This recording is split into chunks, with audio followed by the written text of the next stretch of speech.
Asteroid of fear.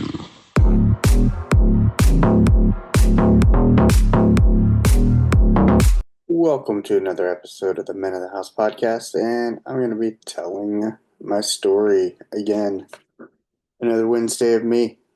That's right, my favorite subject. Not really. Um, but I did agree to give you the story, so here we are. I did forget to mention on my walk on Monday, um, on the episode I dropped, I think it was Sunday maybe, did meet a lady, I think who was 82, named Betty. She was putting a flag out front.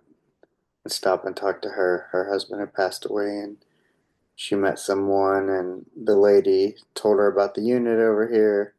So she moved in, and the lady lives down the road, and she takes her for drives and this and that, the other. So we were talking about that, talking about caregiving, different things. But I kind of forgot to mention that, and that was kind of a highlight of my day, getting to talk to her and meeting her. And let me see, I feel like there was, oh yeah, maybe I'll stop taking Singulair. That's one of the two medications I take. One for when I got pneumonia in 2017, double lobe. The doctor said, well, it's like birth control for asthmatics. You take it so you don't get sick. You don't necessarily feel it per se. However, there was an article the other day saying it's been linked to, you know, like suicidal ideations, kind of some of those low frequency, low vibrational patterns. And I don't need any of that in my life. I got enough of that without anything working against me.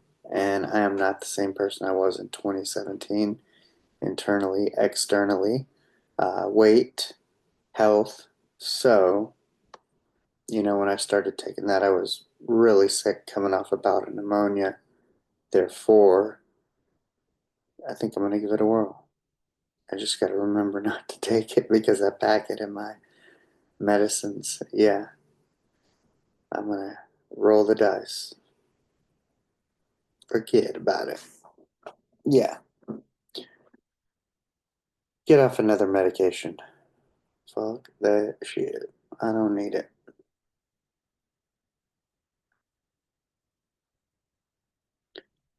All right. So coming off my Navy career, so I bet I was the only guy who failed out of nuke school and then got a full scholarship on off of active duty. And, you know, my E6 was telling me, hey, I just don't think you should take it. Your officer career is going to last about as long as you're enlisted. And boy, was he right. I spent about a year, maybe a little over, University of Florida before I dropped that. And I was able to get out. Um, I didn't want to take the scholarship. I didn't want to go to college. And then, of course, when you take the officer route, especially in the Navy, you are one of maybe four things. Special operations, super difficult to get into, even in the 90s.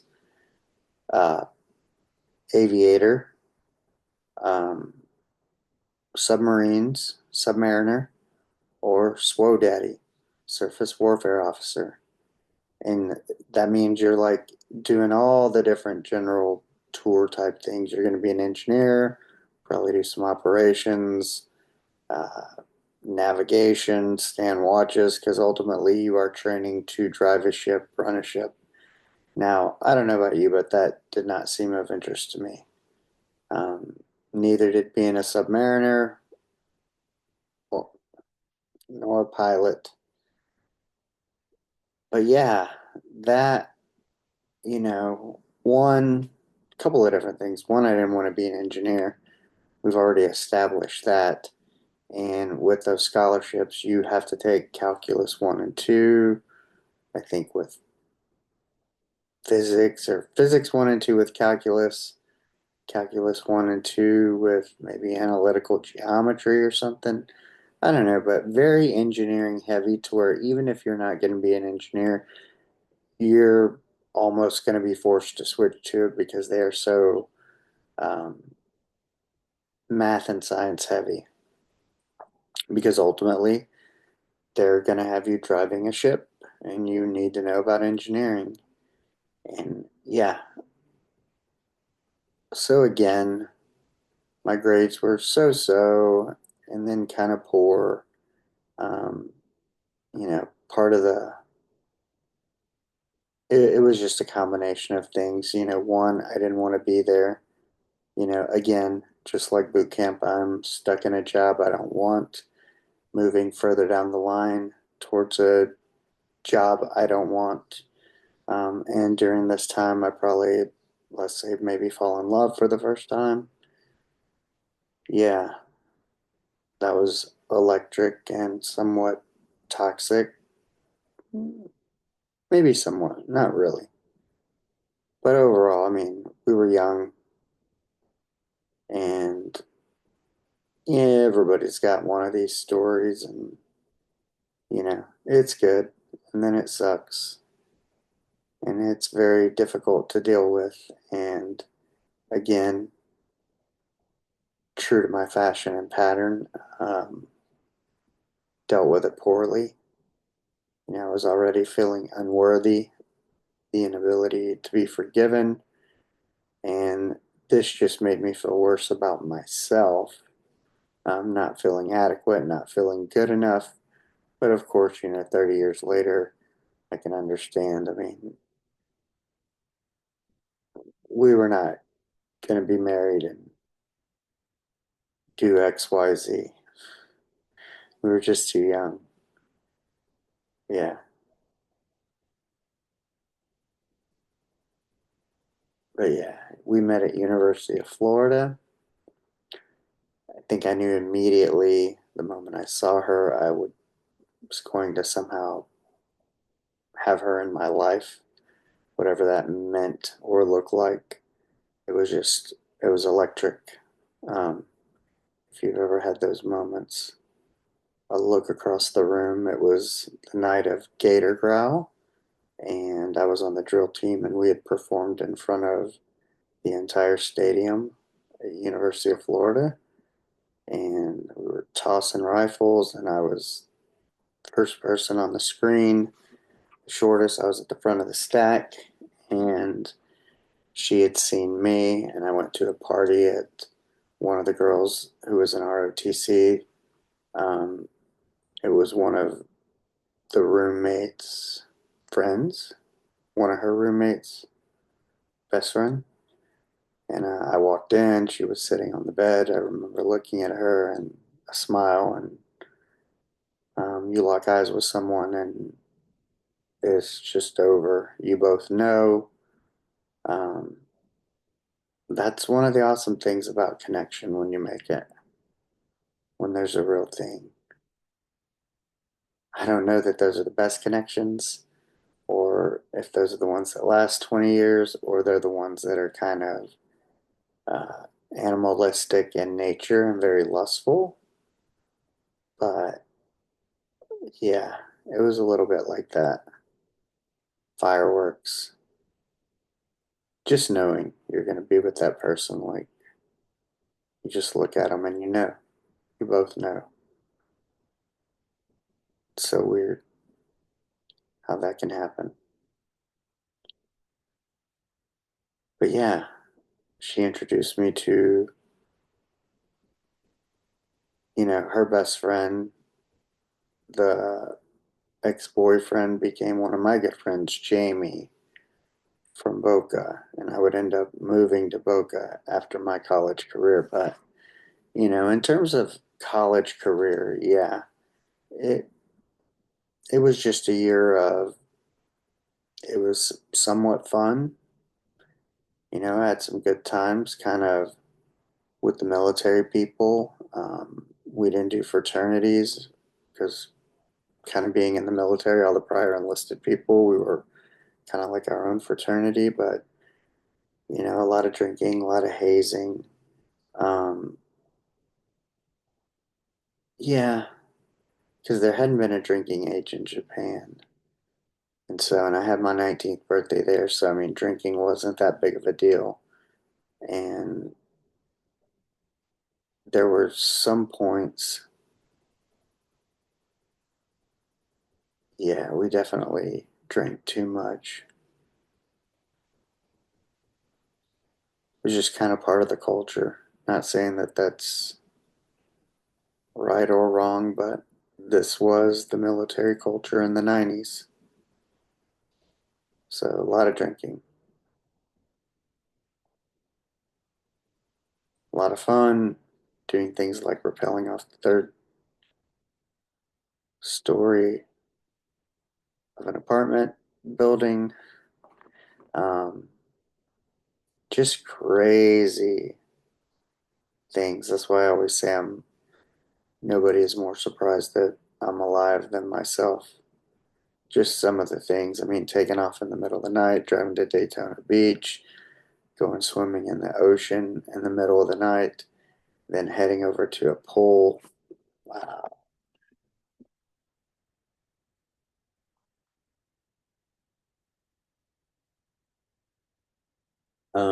One weekend that Aaron and I broke up,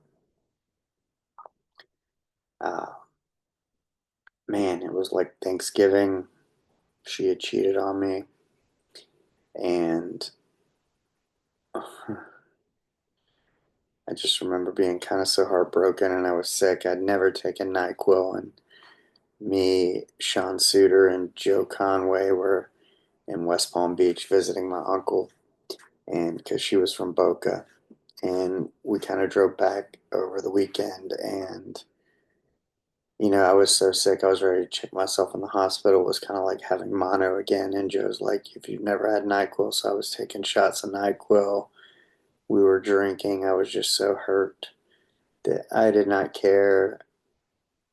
Yeah, drinking alcohol, drinking NyQuil, shots of NyQuil, chasing it with a beer, then driving, almost getting in fights at every turn, just driving like a crazy person. Me, Sean, Joe, Jerry. I never know Jerry's last name, but he's a crazy recon Marine. And I wonder what Suter's doing now. I'm pretty sure he went on to become a warrant officer or something as a recon Marine. Shout out to Sean Suter, Dan Broadhurst, Giovanni Conway, McFlip. Huh. But yeah, we did some trips like that. Um, we were just always into something, it seemed like.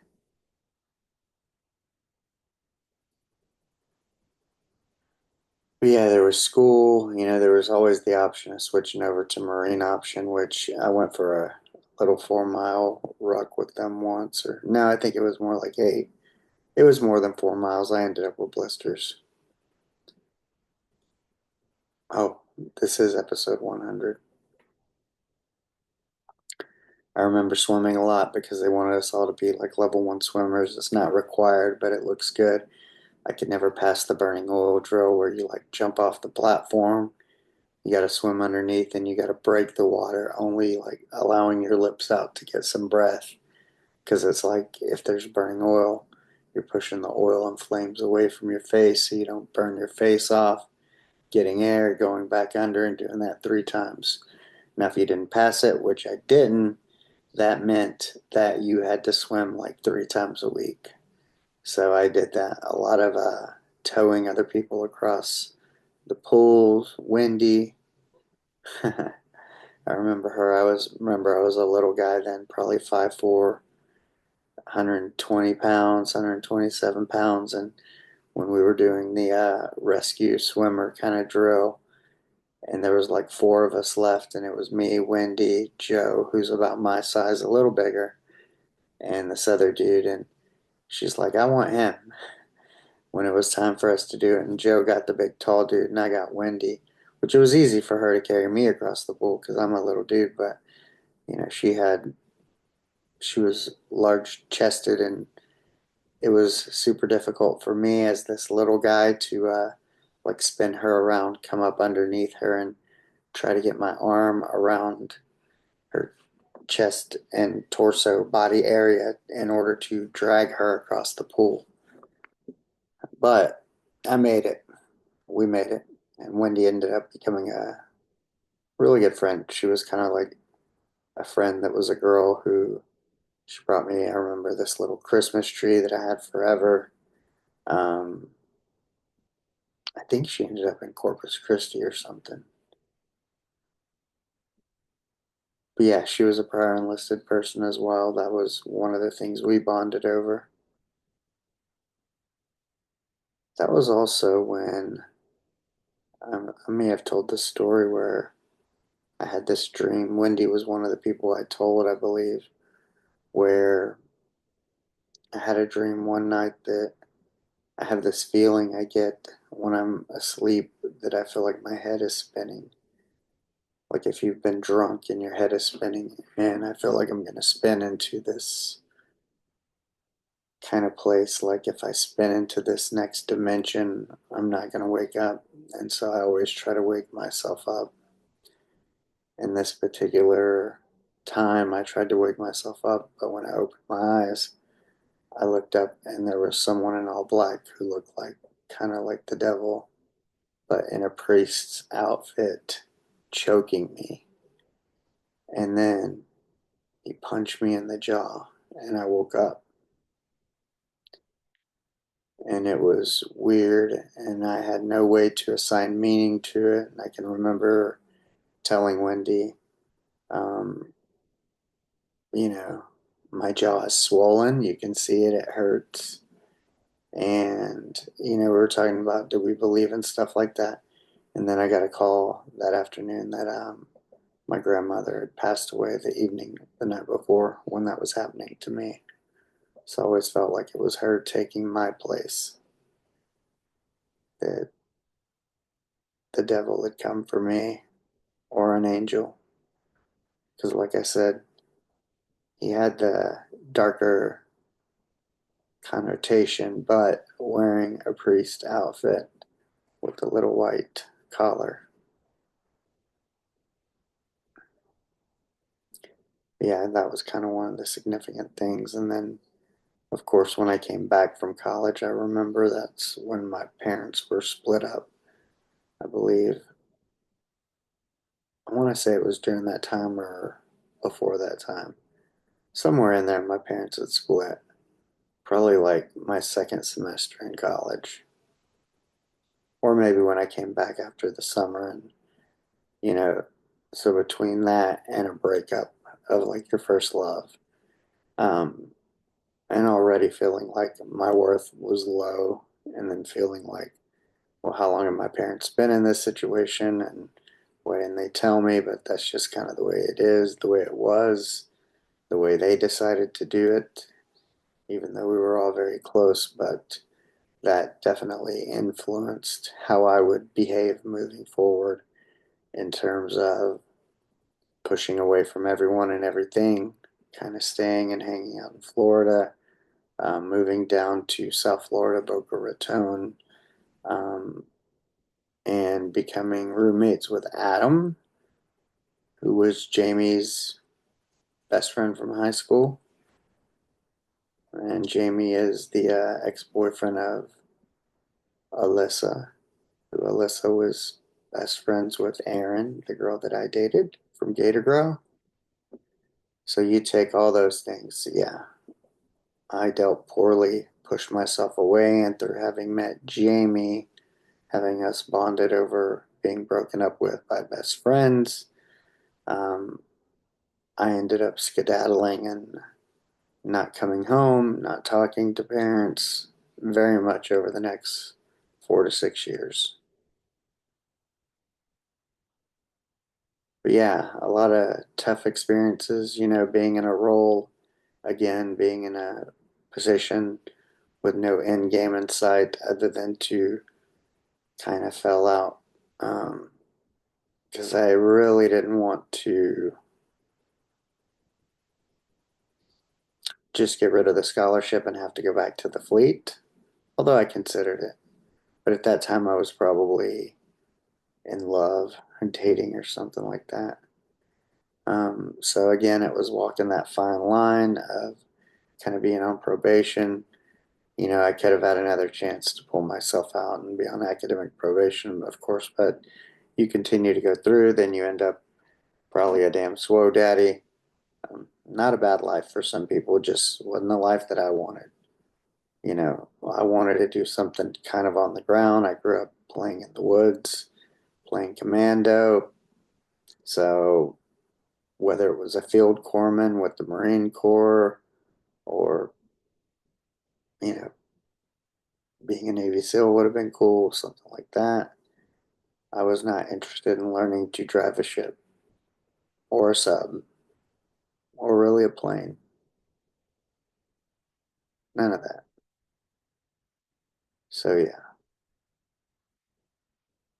I walked the fine line and in the end learned a lot about life, falling in love, having your heart broken, trying to put that back together, family breaking up. You know, these were some of the most difficult years of my life for sure.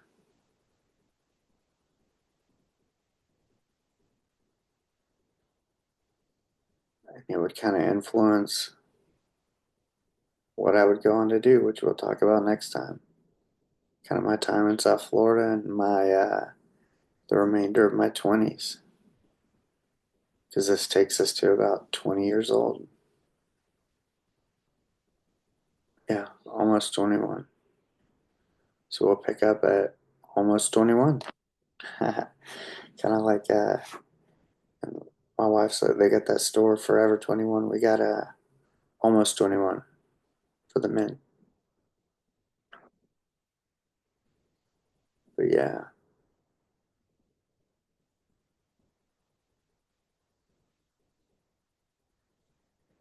shout out to all those people from the University of Florida who made things what they were. Rue, D, Rajiv, Sean, Sataran, Jeremy Osborne, Kappelman, Jibo, Mike Miracle, Maricles, Dan, Lieutenant Dan, Sergeant Chimp, Sergeant Shrimp, um, Jeff and Kelly Rosas. They ended up getting married from this whole ordeal. Hmm. Yeah, the Navy led me a lot of places, even though it was kind of a short journey for me. I would definitely do it again. I would recommend people do it and try it. You never know. There's so much opportunity. It's what you make of it, I'll say. I wish I'd made more of it, but that was all my fault and life happening. But I got to have the experience, which I'm grateful for. Um, I wish I could go back and have more of that experience some days, but I'm grateful to have gotten what I got. And here we are having other experiences. So I'm going to soak these up the same way. And until next time, again, this is episode 100. Congratulations to me. Woo! Hear all the crowd in the background cheering me on. Taking some messy action. I'm actually coming in early. I was supposed to hit this December 11th, but we're hitting this 11/27. So 11/27, episode 100, the Men of the House podcast. You know, with mini series, the Caregiving Chronicles, my journey. Um, I hope you've enjoyed the 100 episodes. I hope you've gotten something out of it. Maybe different ways to look at things. The interviews, shout out to all the wonderful people who allowed me to interview them. A lot of great conversations. If you haven't heard them all, go back and listen to them. There's some really good ones. And I look forward to getting back behind the mic, interviewing people again in the future. And of course, coming with yourpeakperformancepartner.com and Your Peak Performance Partner podcast. I already got some ideas of maybe a duo, a team of who I want to interview for the first episode to kick that off. But yeah, super stoked about everything to come. This is just a mile marker in this journey, in this chapter. So thank you all for listening, making this what it is, giving me someone to talk to. Guess I could just talk to space if nobody wants to listen, but in all honesty, I hope you've gotten some value out of it in some form or fashion. At least out of one of the episodes. I know there's value in a lot of them. And if nothing else, I hope you got to learn a little bit more about me, and you will continue to do so, because guess what? Saturday is episode 101. This is just one stop along the way, the first stop, episode 100, which is why if you're interested in coaching with yourpeakperformancepartner.com, you get to know me, the guy who doesn't miss. If I say I'm going to do it, I'm going to do it. Consistent. I even hit my target early. There's an episode where I had to get some medicine. Not only did I get it one place for free, I had it secured a second place for cheap if I needed it. So not only did I do the job, I did it twice. I had the job done and a backup, just in case. And that's how I intend to coach, is to give it my all, do my best, partner with people, and help bring the best out in them, help them get past roadblocks, stumbling. Even if you just need me to listen to you for an hour, I can do that. So, yeah, looking forward to that. Reach out if you're interested, and until next time, go out and be the person that you want to meet.